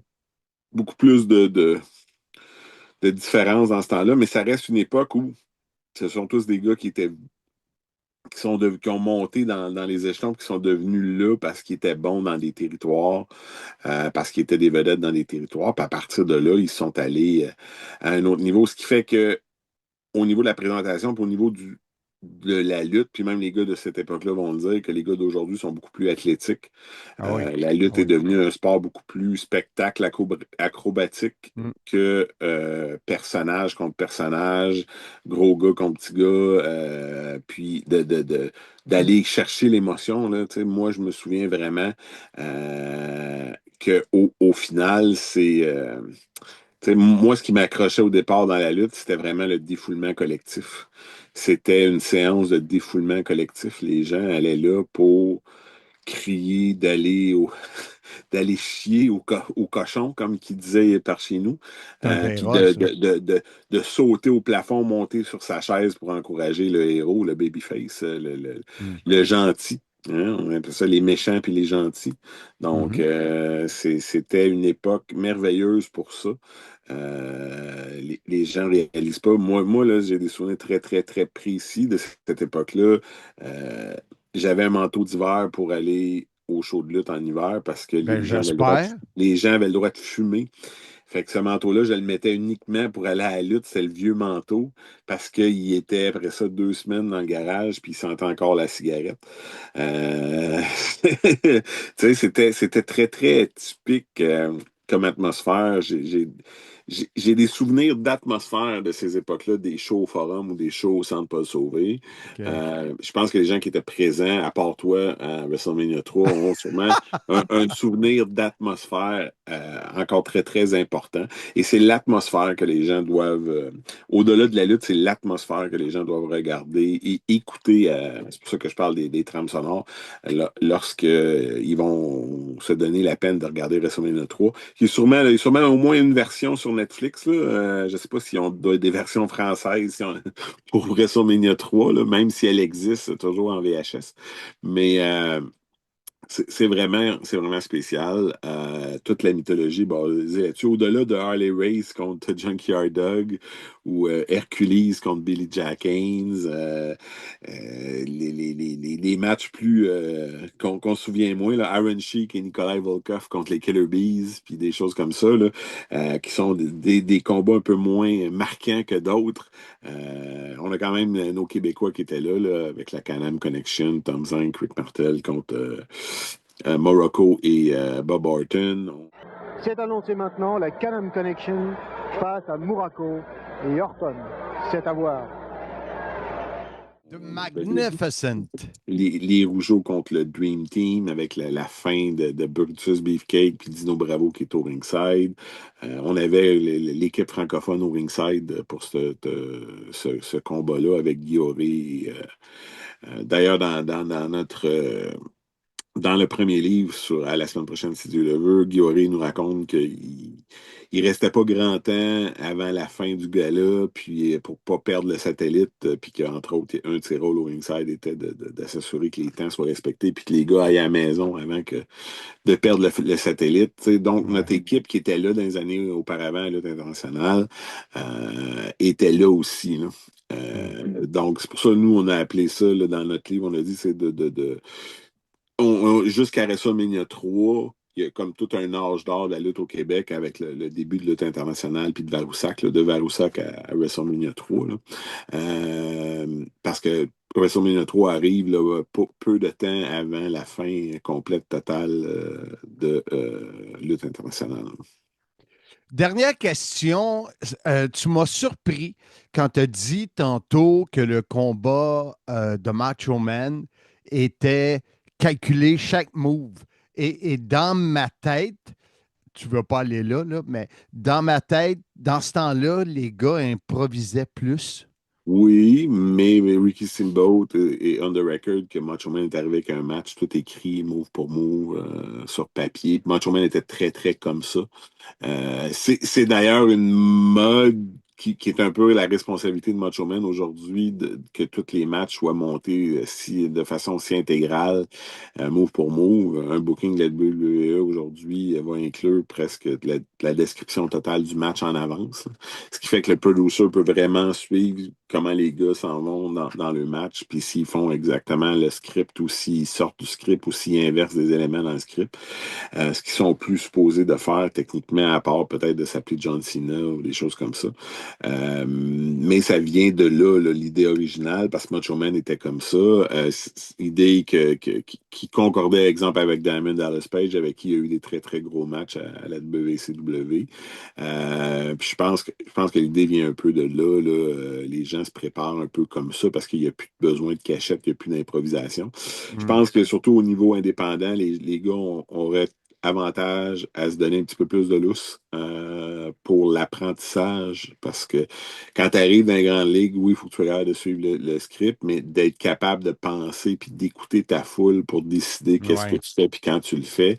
Il y a une espèce de symbiose organique qui peut se créer que tu peux pas apprendre en suivant ton script. La même chose, en suivant ton script, des fois sur les circuits indépendants, tu manques ta fin, là, parce que tu viens de faire de quoi que c'est juste un troisième move de la fin. Puis finalement, la réaction est tellement forte que tu aurais dû coller ça et dire OK, on s'en va à la maison là-dessus. Ce qui vient après ne battra pas ça. Et ça, être capable de juger de ces éléments-là plutôt que de suivre exactement ce qui est écrit, je pense que ça, c'est important. Par contre, ce match-là, moi, personnellement, les derniers visionnements que j'en ai faits, c'est un match qui, à chaque visionnement, perd un peu quelque chose pour moi. Ah ouais. Je peux pas l'expliquer, mais peut-être parce que je connais trop ça, fait que là, je vois trop ce qui se passe, puis bon, les entrevues de Steamboat, puis ce qui a été dit sur comment Macho Man avait préparé ce match-là, sont peut-être venus influencer ma vision de la chose, que je peux reconnaître qu'est-ce qui se passe plutôt que de me laisser embarquer par la danse que les deux hommes présentent. Là, mais c'est un match, encore une fois, t'as pas besoin de le regarder. T'as comme une mythologie, t'as comme un feeling qui te vient en toi en pensant à Macho Man contre Ricky Steamboat à WrestleMania. C'est un match que j'ai vu au Forum de Montréal qui était totalement exceptionnel. Je me souviens de l'avoir vu dans un house show au Forum. Et c'était que j'étais l'annonceur du ring. Sûrement. Et c'est selon moi un des meilleurs matchs à l'époque que j'avais vu en personne, parce que la foule était complètement disjonctée.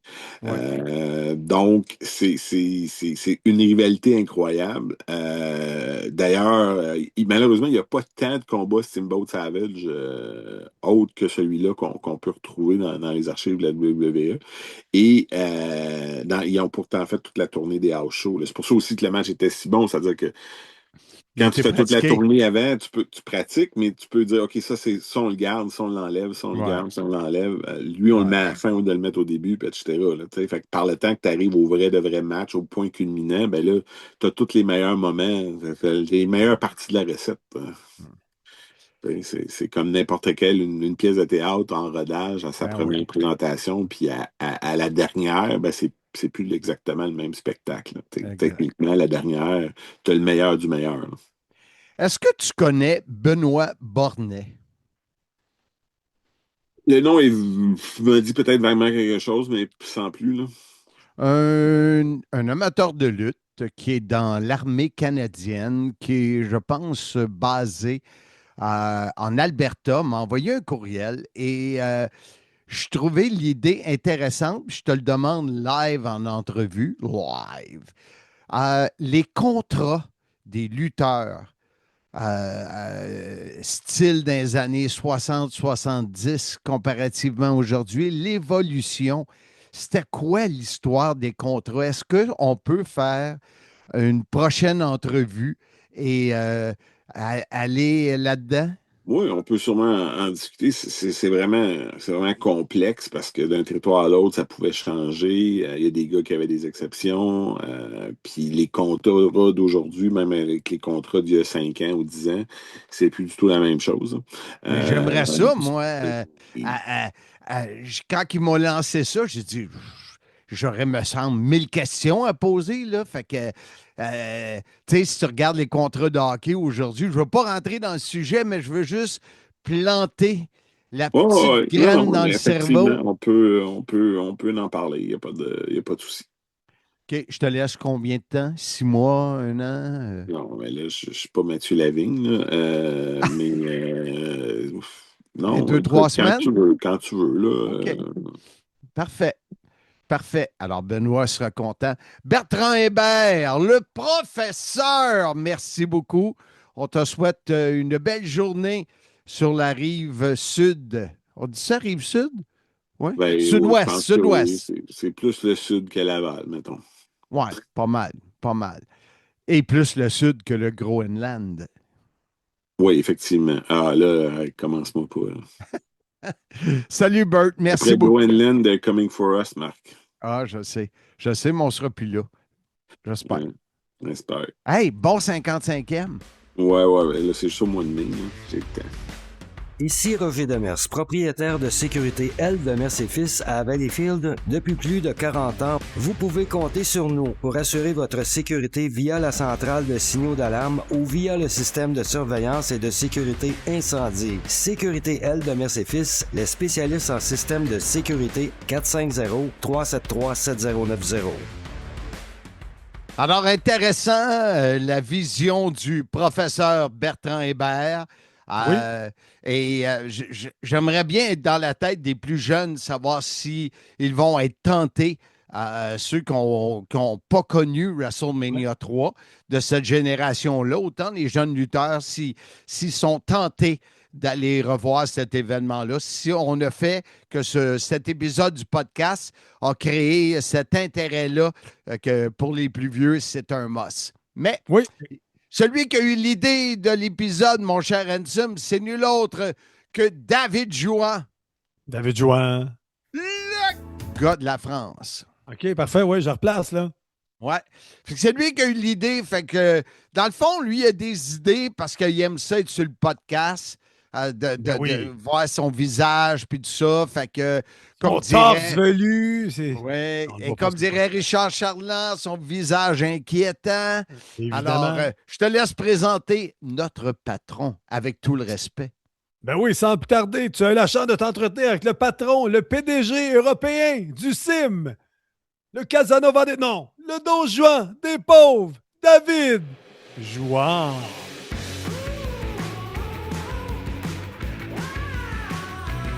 Il vient de terminer de pelleter cette autre tempête de neige. Ah non, c'est vrai, il n'a pas neigé. C'est notre patron, David Jouan, le Casanova des pauvres. Comment ça va, M. Jouan? Écoute, ça va très bien, et toi? Moi, ça va très, très bien. Très bien. Je viens de finir de m'entraîner ce matin. Beaucoup de blabla avec Handsome pour le podcast de cette semaine. Alors, non, ça va bien, ça va bien. Moi, je m'en vais pelleter pour le vrai. Bon, alors moi, du coup, j'attaque directement avec du coup. Oui, en écoutant l'épisode de la semaine dernière, tu as vu ce que c'était une tempête en France. Ce n'est pas une tempête de neige, c'est le vent qui souffle. Mais j'ai réalisé, quand tu m'as envoyé tout ça, que nous, ici au Québec, tempête est presque toujours synonyme de tempête de neige. Alors, automatiquement, quand tu m'as dit qu'il y avait une tempête dans ma tête, et tu ne veux pas voir ce qui se passe dans ma tête, mais j'avais l'impression que c'était pour être une autre tempête de neige de 1/10 de centimètre pour paralyser mes amis des Europes. Bon, j'en profite que j'ai la parole. Je me répète, il neige une fois par an ici en France. Moi, à Rock, on a 1 ou 2 épisodes neigeux dans l'année. Donc oui, les gens ne sont pas équipés. Oui, c'est assez marrant de voir ça d'un œil extérieur. En France, si tu vas à côté montagne où ils sont habitués à avoir de la neige, c'est pareil, ça les fait rire dessus. Bon, ben nous, écoute, il y a une journée, on reste à la maison. Et puis pour une journée, c'est pas si pire. Non, c'est vrai, c'est vrai. Mais comme le dit Handsome, un de tes employés, d'ailleurs, bravo de lui avoir triplé son salaire. Il est très heureux. Pourquoi que David ne s'achète pas une pelle? Voilà. Ben, c'est là où des fois, quand tu fais le montage, j'hésite. Qu'est-ce que je fais là? Je coupe et je fais une intervention ou je laisse couler? David, on est là pour parler cette semaine d'une de tes idées de sujet. Le WrestleMania 3. Est-il un must? Comment est-ce que tu vois? J'imagine que tu as écouté l'entrevue avec Bertrand. Oui. OK. Puis tu avais des corrections à faire, je pense, là-dessus. Hein? Non, juste une petite correction sur le quatrième commentateur français qui commente l'événement avec le duo habituel, Guilloré et Édouard Carpentier, qui sont avec Frenchy Martin et qui, pour l'occasion, ont Roger Delaporte, qui sont avec eux aux commentaires. Il parle pas beaucoup durant tout l'événement. Il n'est pas là que pour le main event, il est là tout le long de l'événement, mais on l'écoute pas beaucoup. Et alors, tu as commenté en duo, en trio. Déjà, tu sais, la synergie en trio est un peu plus compliquée. Alors, imagine à 4. Oui. Oui. Et là, le danger, c'est que les 4 parlent en même temps.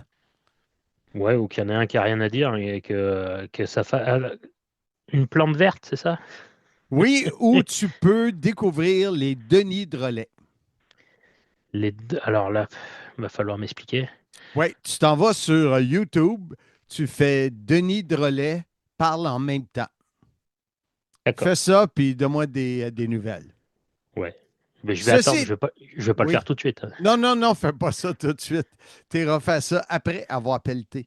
Ouais. Dis-moi, comment tu vois ça, toi, le WrestleMania 3 que j'ai vraiment adoré, étant sur place à Pontiac, au Michigan, mais malheureusement, je ne m'en souviens Ok. pas. Alors, déjà, avant l'événement, est-ce que tu te souviens avoir fait la conférence de presse? Eh bien, mesdames, messieurs, d'abord, j'aimerais vous souhaiter la bienvenue. Merci de vous être déplacés pour, entre autres, rencontrer deux des grands athlètes de la World Wrestling Federation qui s'affronteront d'ailleurs lors de WrestleMania 3. À Montréal? Oui. Oui, parce que j'ai la vidéo. Et oui, parce que le maître de cérémonie de la conférence de presse de WrestleMania 3, c'est toi. Oui. Alors, c'est assez amusant de voir qu'ils avaient fait cette conférence de presse à Montréal avec un animateur. Alors, ça parle à moitié en français, à moitié en anglais tout le long de la conférence. Mais bon, c'est parce que tu as André qui parle français, tu as Hogan, tu as Terry Garvin, je pense, qui était là, celui qui a été après largué. largué. Alors oui, je m'en souviens. Pour le sujet de WrestleMania 3, ben, moi déjà, WrestleMania 3, c'est avant d'être l'événement, et je ne vais pas aller du tout sur le même terrain que Bertrand et de parler des matchs et de toute la mythologie qu'il y a autour de cet événement.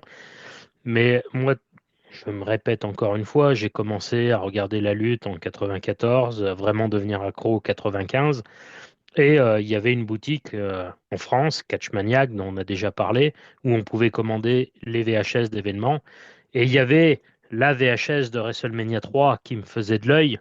Donc pour ceux qui ont connu les francs, la VHS était à 200 francs. Et de WrestleMania 1 à WrestleMania 8, il y avait ce cover violet avec les éclairs. Elles étaient toutes faites à peu près de ce même modèle. Et je passais des heures et des heures à regarder l'affrontement entre Hulk Hogan et André, de les voir sur la jaquette. Depuis la semaine dernière, tout le monde se pose des questions sur la décision de Hulk Hogan. Hulk Hogan qui a été agressé, pourrait-on dire, par le géant ferré devant les caméras.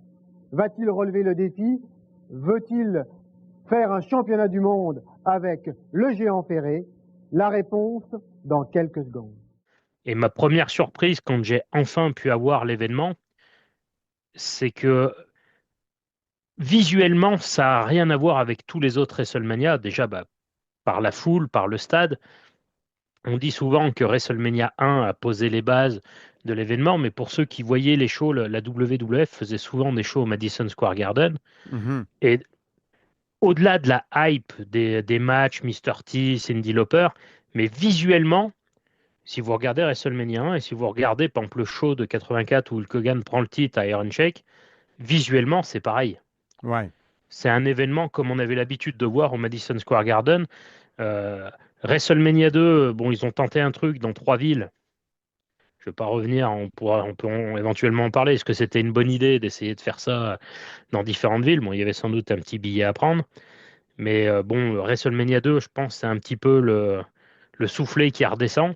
Et puis, bien sûr, parce que sinon, David, excuse-moi de te couper, mais si le fait, oui, habitue-toi, si le fait de le faire dans 3 villes avait vraiment bien fonctionné, on l'aurait revu. Oui, on l'aurait revu. J'ai toujours un peu de, tu sais que maintenant WrestleMania a lieu sur 2 nuits, et je me dis, incessamment sous peu, un jour, ils vont faire ça sur 2 nuits et dans 2 villes différentes. Mais on verra. On verra. C'est un cochon, ça. Voilà. Et moi, ça reste toujours l'ami de Scooby-Doo. Scooby-Doo! Voilà. Bravo, merci. Bravo, Merci. bravo, bravo. Ça va nous coûter des droits d'auteur, là, hein, parce que l'imitation est parfaite. On Je va sais. s'assurer que YouTube coupe pas. J'ai tellement de talent. Donc oui, donc visuellement, il ne ressemble pas à n'importe quel autre quand ils vont sortir les DVD, donc les VHS tels quels, nous, donc Silver Vision, vont sortir exactement de la même façon en DVD. Par contre, WrestleMania 3, c'est le seul événement qui va avoir le droit à sa version live, comme tu dis, puisque là, c'est la version Coliseum vidéo. Mhm. On a l'événement commence avec Minji Nokelan qui nous présente la salle avant le début de l'événement. On a aussi des entrevues qui sont légèrement différentes. Et en DVD, ils ont sorti une édition spéciale qu'ils ont appelée la Championship Edition. Et là, c'est la version pay-per-view telle qu'elle avait été diffusée à l'époque. Ah Donc oui? déjà, ce WrestleMania a un traitement un peu différent, tu vois, des autres, puisque c'est WrestleMania 1, il n'existait que la Coliseum vidéo, la version de 2 heures. Ils n'ont jamais sorti la version de 3 heures, la version broadcast qui avait été diffusée. Donc Intéressant. WrestleMania a eu le droit à cette édition live. Bon, après, moi, en tant que collectionneur, c'était surtout celle-là que je cherchais. C'est la VHS, alors telle qu'elle est sortie, pareil aux États-Unis, là, c'est la version US. Mais vous aimez bien au Québec, là, vous traduisez pas les jaquettes, vous faites des économies, donc vous rajoutez juste un petit stickers pour dire que c'est la version, alors non pas la version anglaise, mais la version française de l'événement. Et donc, plutôt que de version, c'est marqué format française. Ben oui, bizarre. C'est Format française. Format française. Je remets l'étiquette là pour ceux qui sont sur YouTube. Ça veut dire que c'était traduit aux États. Bah, ça veut dire alors tous les événements moi, de la WWF que j'ai en VHS qui sont sortis au Québec sont les jaquettes identiques de la version américaine. Il y a juste un sticker version française. Nous, on n'a que 6 VHS qui sont sortis, mais on a fait les jaquettes en français quand même. Bravo. Vous m'excuserez du peu. Bravo. Donc là, pareil, c'est un des rares événements qui est commenté par 4 commentateurs.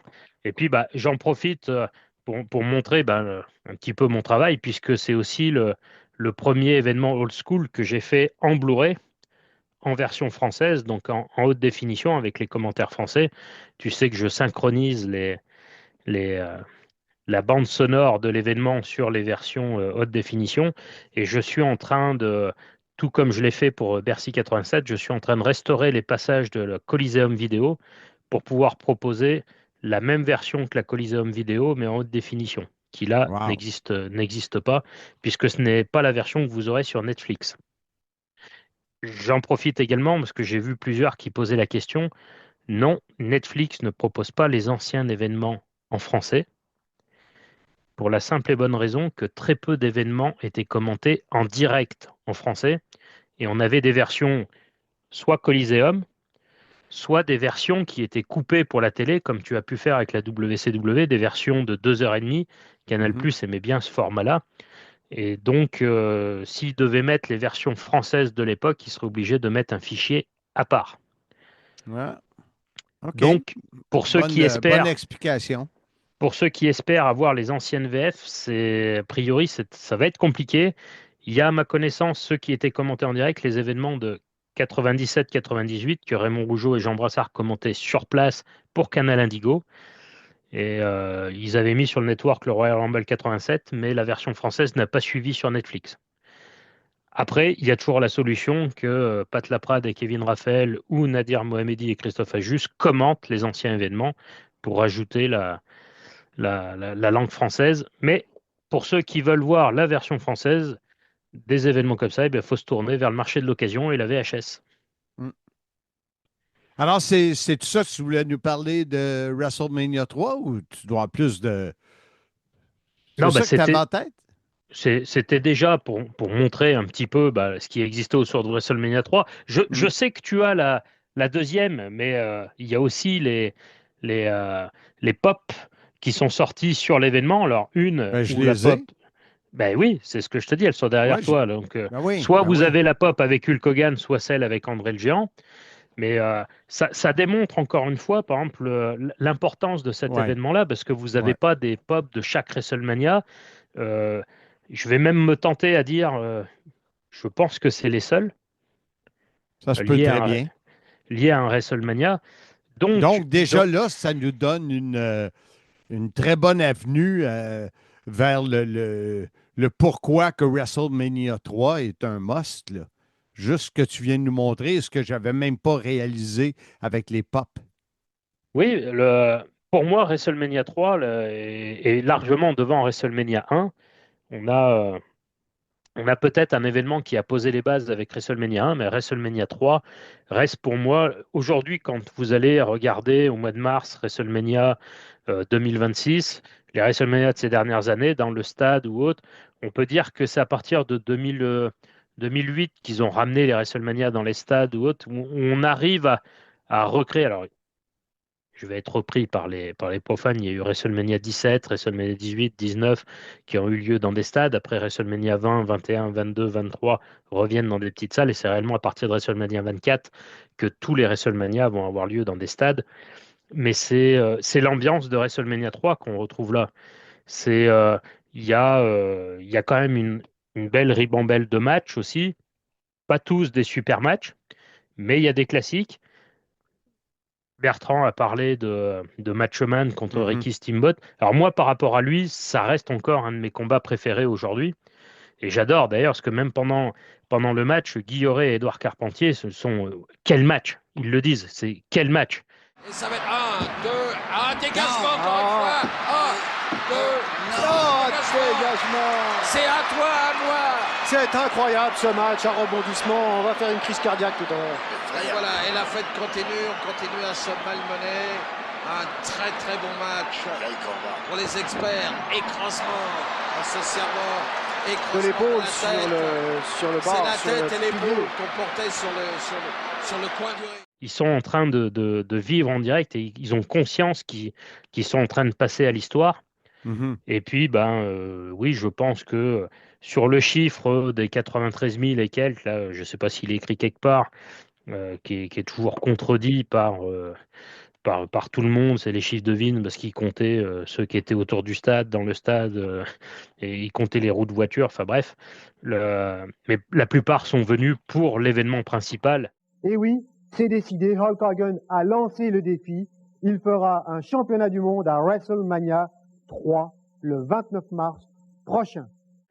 André Hulk Hogan, est-ce qu'une affiche aujourd'hui pourrait susciter l'engouement qu'elle a suscité à l'époque? Parce qu'on parle de WrestleMania 3, mais en fin d'année, il va y avoir Main Event, où il va y avoir un peu le match revanche entre les deux, et ils vont battre des records d'audience aussi à la télé, c'est-à-dire que ces deux gars-là, ils attiraient le monde, et tout le monde attendait de voir le combat. Alors malheureusement, André est dans une condition physique qui ne lui permet pas de faire ce match peut-être comme il l'aurait entendu. Puis il y a toute la légende qui va autour de ce combat, comme quoi André le Géant aurait bu 3 ou 4 bouteilles de vin avant de commencer, que jusqu'au moment où il monte sur le ring, Hulk Hogan racontait encore récemment, avant sa mort forcément, il racontait qu'il ne savait pas si André allait le laisser gagner ou pas. Exact. Ouais. À un moment, ils avaient soulevé l'idée qu'il le soulève, mais il n'a pas donné son accord, rien. Et c'est pendant le match où il lui a dit Slam. Tu as vu l'imitation d'André? Oui, on va se faire couper par YouTube. Donc, tout ça rajoute aussi à le fait qu'on dit qu'il pouvait à peine marcher. Le côté Hogan, est-ce qu'il va me laisser faire? Dans quelle direction ça va aller? Ça rajoute. Oui. Ça rajoute la magie autour de. L'os autour de la viande, comme tu dis. Sans aucun doute, Jean Ferré est la plus grande superstar de toute l'histoire de la World Wrestling Federation. D'ailleurs, Jean Ferré a été la première superstar à être intronisée au temple de la renommée de la World Wrestling Federation. Et vous savez, lorsque je suis arrivé ici, en 1986, ma première tournée était en Australie. Et qui m'a reçu à l'aéroport? C'est Jean Ferré. Jean m'a ouvert les portes ici à la Fédération et j'y suis toujours reconnaissant. Non seulement était-il grand en taille, mais il était grand dans le cœur, là où ça compte. En 1987, il a livré un grand combat contre Hulk Hogan et ça s'est passé au Silverdome à Pontiac, au Michigan. Ils ont établi un record d'assistance mondiale pour un événement intérieur. Avant ce combat, il avait confronté Hulk Hogan sur un segment qu'on appelait le Piper's Pit. J'ai une question pour toi. Oui. La même question que j'ai posée à notre ami Bertrand. Est-ce que la plus jeune génération, les plus jeunes générations vont être tentées de découvrir c'était quoi WrestleMania 3 ou tu penses que pour eux c'est trop loin, c'est trop passé, même avec un épisode comme celui qu'on fait sur le Sim, ça sera passé pour piquer leur curiosité. Ils sont passés à autre chose? Pour moi, c'est compliqué de voir des événements. Je dirais, je place la barrière entre 92 et 96, où il y a eu une transformation à peu près du format de diffusion. Et quand on revient sur ces anciens événements, pour ceux qui sont habitués au feu d'artifice, au laser et tout ça, ça peut être un peu compliqué. OK. Après, j'espère que la curiosité... Pas compliqué comme ordinaire un peu, là. Ça, tu veux dire? Explique compliqué. Quand je dis compliqué, ça veut dire que on en a déjà parlé aujourd'hui, y compris sur YouTube, c'est les shorts qui marchent, il faut que ça aille vite. Les combats d'aujourd'hui, tu sais, il y a des cabrioles un peu partout ou autre. Là, il y a les matchs avec les rougeaux, ça va plus être des matchs psychologiques. Bertrand, on n'a pas parlé, il y a aussi le match avec King Kong Bundy, Hillbilly Jim et les personnes de petite taille qui avaient également leur match à WrestleMania 3. Qui nous vient du Québec et Haïti, qui parle très bien français, qui nous vient de Haïti. De Haïti, précisément. Alors, ce sont les nains qui commencent, Little Tokyo contre Haïti.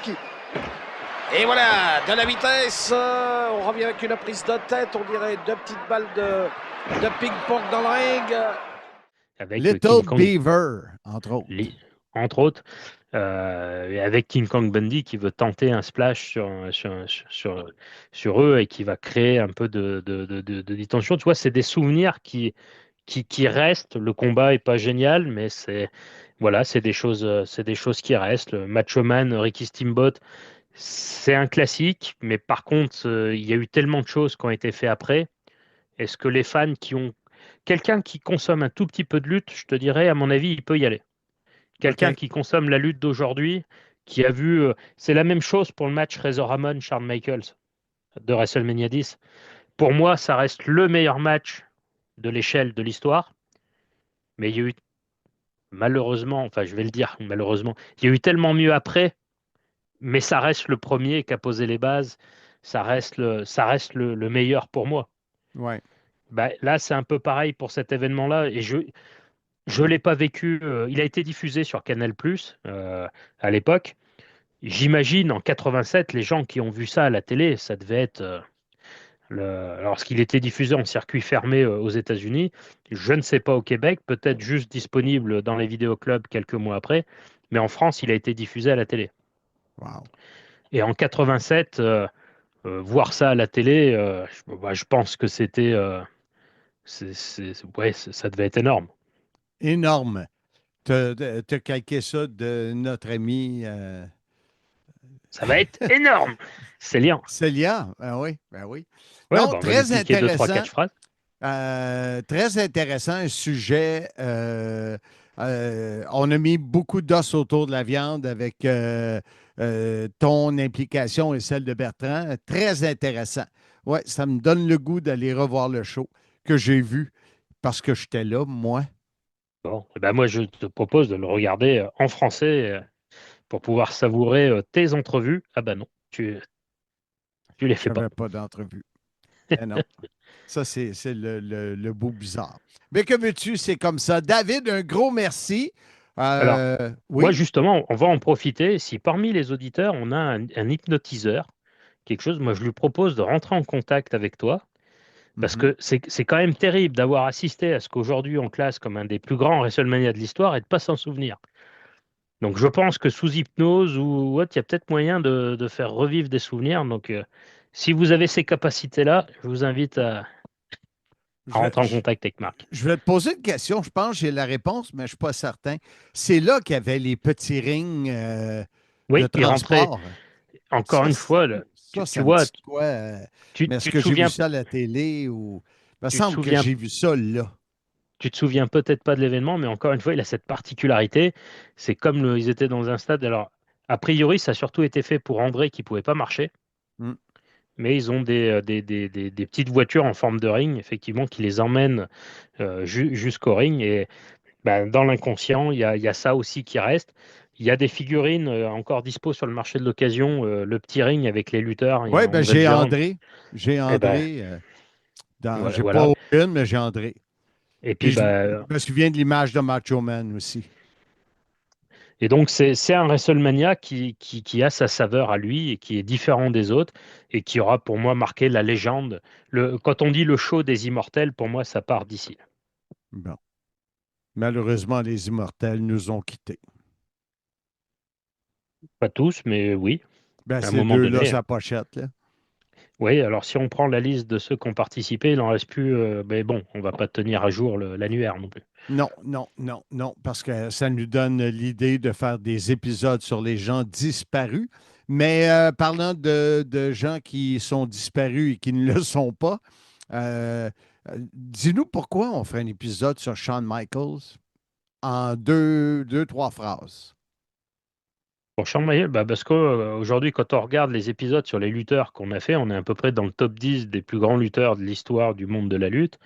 Hulk Hogan, Ric Flair, Bret Hart, Sting, Bret Hart, Steve Austin, Bret Hart. Et puis il en manque un, qui est Shawn Michaels, qui aura marqué aussi toute une génération. Et même si moi j'étais de l'équipe Bret Hart, je pense que vous l'avez compris, Shawn Michaels aura quand même été à un moment donné dans cette guerre contre la WCW, celui qui était là dans une période et qui portait la compagnie dans une période qui n'était pas non plus tip-top. Je vais te donner le défi de trouver les invités pour l'épisode sur Shawn Michaels qu'on pourrait faire dès la semaine prochaine, en parlant aussi du Royal Rumble, mais j'aimerais ça parce que automatiquement, quand c'est moi, je pense tout le temps aux mêmes personnes, mais ça serait le fun d'avoir des nouvelles voix, des gens qui ont vraiment trippé sur Shawn Michaels. Eh bien, écoute, on va essayer de joindre Bret Hart, voir s'il veut participer. OK, je te laisse le faire. Mets ton chandail que je t'ai donné en cadeau, ça va t'aider. Voilà. David, merci beaucoup. On se laisse là-dessus et on se reparle pour d'autres sujets des plus intéressants dans le monde du catch professionnel, mesdames et messieurs. Eh bien, tout pareil, mais en mieux. Le groupe TW, spécialiste en événementiel, offre ses services de levée de fonds en mode encan silencieux et crié. TW offre une gamme impressionnante d'articles de collection signés, hockey, baseball, lutte, boxe et bien plus. Visitez TW Prestige sur Facebook ou la boutique TW au 2 rue Plourde, unité 205, Charlemagne, Québec. Alors voilà, WrestleMania 3, toi tu nous as pas donné ce que tu en penses et tout ça. Moi, c'est le combat Randy Savage, Ricky Steamboat, qui est vu comme un des meilleurs combats jamais faits. À une époque, il y avait beaucoup d'improvisation. Les matchs étaient beaucoup moins préparés qu'aujourd'hui. Tout avait l'air d'être calé dans le ring. Ah, toi, tu n'as pas écouté l'entrevue. C'est bon. Avec Bertrand Hébert, le combat Steamboat Macho Man, chaque move était écrit d'avance par Macho Man. Il a été. C'est ça? Ben, c'est pas moi, c'est Bertrand Hébert qui dit ça. Parce que Chris Jericho a dit publiquement qu'il dit ça, c'est le meilleur match qu'il a jamais vu parce que c'était une époque qui était plus ad lib et tout avait été calé dans le ring. Mais qui dit vrai, Bertrand Hébert ou Chris Jericho? Bertrand Hébert, il dit que c'est 100% écrit. Il est arrivé avec tous les moves faits. Mais ce qui est quand même... Bon ski, bon snow, mesdames, messieurs. C'est que ce combat-là, dans les house shows, était peut-être pratiqué 30-40 fois. Mais ça, c'était ça la beauté des house shows. Parce que dans les house shows, tu préparais, tu luttais une run contre les gens que tu allais affronter, par exemple, à WrestleMania. Donc, tu avais le temps de pratiquer ce qui fonctionne, ce qui ne fonctionne pas avec de la full live. Ouais. Mais ça, c'est... À l'ère d'aujourd'hui, tu sais, avant, ils luttaient 300 jours par année. Là, heureusement pour eux autres, ils luttent plus 300 jours par année. Ils sont pas mal sur la route. Mais... mais écoute, je vais aller écouter Bertrand Hébert parce que comme on sait, on fait un peu de montage puis j'ai pas eu la chance de l'écouter, mais j'ai hâte d'entendre ça. Et là, Marc, oui, vas-y. Vas-y, Marc, on a du temps. Je me disais, Handsome, ce fut un épisode très, très, très, très, très chargé. Mais c'est pas moi qui capable de le dire. Tu es capable de le dire? Non, pas capable. Très chargé. Et là, qu'est-ce qu'on a au menu la semaine prochaine? Est-ce qu'on revient avec un de tes murs, partie 2? Bonne question. On va revenir sur Genesis, quand même, voir ce qui est arrivé là-dedans. On va mettre la table. Mettre la table. C'est moi qui dis ça. The table is putting pour Royal Rumble. On aimerait vraiment savoir ce que vous préparez, ce que vous prévoyez. Je vais vous parler de mon party Royal Rumble. On va parler de ce qui s'en vient. C'est ça où, Marc, ton party Royal Rumble? Soit chez nous ou soit chez le Goldberg des pauvres. Parce que Steve Charret en fait un chez lui, là. On va venir faire un tour, là. J'ai pas le goût de manger de l'Indien, là. J'ai pas le goût. Bon, la langue sale. Mais... Marc, tu vas toujours au même resort, tu manges de l'Indien, tu vas être malade à chaque fois. Mais ça, c'est une autre histoire. J'en mangerai pas. La semaine prochaine, on parle du Royal Rumble, c'est ça? Oui, entre autres, et je vais voir, parce que notre patron David Joua m'a envoyé un plan avec plein d'idées. En passant, il est en train de travailler sur la nouvelle image en vue de la 5e année. Ça va être 5 ou 6, là. À toi de me le dire. J'étais pas là au début, moi, Marc. D'après moi, c'est le début de la 6e, parce qu'on est rendu à 252, on ne prend jamais de pause, nous autres. Jamais de pause. Toutes les semaines, on vous offre un podcast de qualité incroyable. Hey, Marc, le podcast! Oui. Gratis! Oui. Vous payez pas, je suis pas payé, il n'y a personne qui fait une scène avec ça. Bravo. T'es payé 2 fois ton salaire. 0 fois 2, ça donne quoi, Marc? Attends, ça a l'air que ça fait ton affaire. Secondaire 5, pas de masse. Et Marc, de quelle façon? On invite les gens à revenir nous rejoindre la semaine prochaine pour d'autres aventures. Comme je l'ai dit la semaine dernière sur le tricheur, bon ski, bon snow, mesdames, messieurs.